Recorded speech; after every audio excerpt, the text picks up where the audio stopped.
ഖമീസ് മുഷയത്തിൽ ജോലിക്കെത്തിയ മലയാളിയായ വൃദ്ധ ദുരിതത്തിൽ കഴിയുന്നു.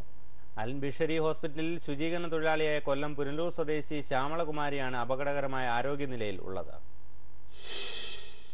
കഴിഞ്ഞ 5 ദിവസം മുമ്പ് ശുചീകരണ തൊഴിലിനായി ഖമീസ് മുഷയത്ത് അൽ ബിഷരി കമ്പനിയുടെ വിസയിൽ എത്തിയ പുനലൂർ കുറ്റിച്ചിറ സ്വദേശി ശ്യാമളകുമാരി ചികിത്സാ സഹായം ലഭിക്കാതെ മാരകമായ അസുഖം ബാധിച്ച് അബോധാവസ്ഥയിൽ ആതുർവേദനയിൽ കഴിയുന്നത്.